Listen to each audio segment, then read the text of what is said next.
বিএনপির সংগ্রামী মহাসচিব মির্জা ফখরুল ইসলাম আলমগীর সাহেবের। আমরা আসলে বিষয়টা জানি না, আমাদেরকে জানানো হয়েছিল যে আজকে সন্ধ্যার পরে একটি মিটিং অনুষ্ঠিত হবে। সেই মিটিংয়ে অংশ নেওয়ার জন্য আমরা এসেছিলাম, এসে জানতে পারলাম যে আজকে এই বৈঠকটি স্থগিত ঘোষণা করা হয়েছে। হয়তো আমাদেরকে পরবর্তীতে জানানো হবে যে কী কারণে স্থগিত ঘোষণা করা হয়েছে। তবে আগামী শনিবার সকাল 11টায় মিটিং হওয়ার ব্যাপারে আমাদেরকে জানানো হয়েছে। আগামী শনিবার সকাল 11টায় পরবর্তী মিটিং অনুষ্ঠিত হবে। আপনারা জানেন যে বিএনপির সাথে আমরা প্রায় 40টির অধিক দল সেই 2022 সাল থেকে যুগপৎ আন্দোলন করেছি, লড়াই সংগ্রাম করেছি। আমরা এই আন্দোলন সংগ্রাম করতে গিয়ে নানানভাবে নিপীড়নের শিকার হয়েছি, অনেকে জেল জুলুম রিমান্ডের নির্যাতনের শিকার হয়েছে।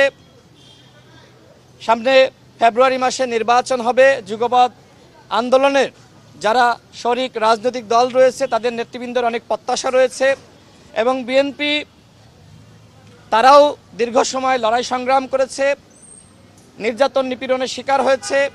ইতিমধ্যে বিএনপিও তাদের দলীয় প্রার্থিতা প্রকাশ করেছে। আমরা যারা বিএনপির সাথে যুগপৎ আন্দোলন করেছি আমরাও দলগতভাবে প্রার্থিতা প্রকাশ করেছি।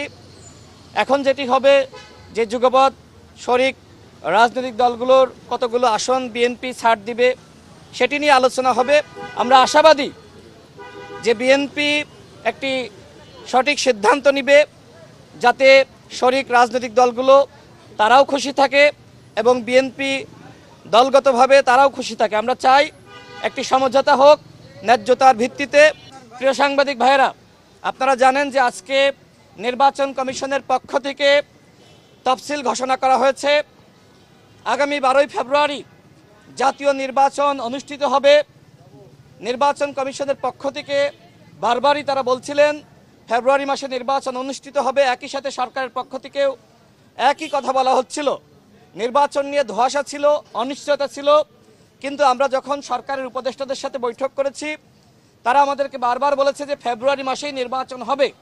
আমরাও আমাদের দলের পক্ষ থেকে একই কথা বলেছি যে আগামী ফেব্রুয়ারি মাসেই নির্বাচন হবে।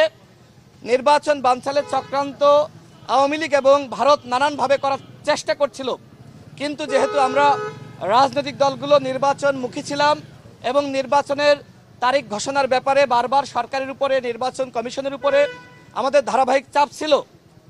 যাই হোক, আজকে নির্বাচন কমিশন নির্বাচনের তারিখ ঘোষণা করেছে। আমরা অন্তর্বর্তীকালীন সরকার এবং নির্বাচন কমিশনকে ধন্যবাদ জানাচ্ছি। জনগণের যে প্রত্যাশা ছিল সেই প্রত্যাশার পূরণ হয়েছে। আমি ঝিনাইদহ 2 আসন থেকে নির্বাচন করার জন্য প্রস্তুতি গ্রহণ করছি। আমি এলাকায় যাচ্ছি, কথা বলছি। মানুষের মনের মধ্যে এক ধরনের প্রশ্ন ছিল যে ফেব্রুয়ারি মাসে নির্বাচন হবে কিনা। আমাকে অনেকে প্রশ্ন করেছে।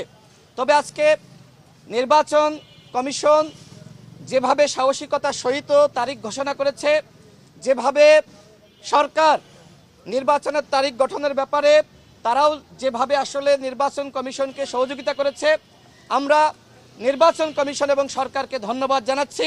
আমরা মনে করি এই তারিখ ঘোষণার মধ্য দিয়ে আওয়ামী লীগ এবং ভারতের চক্রান্ত নস্যাৎ হয়ে গেছে।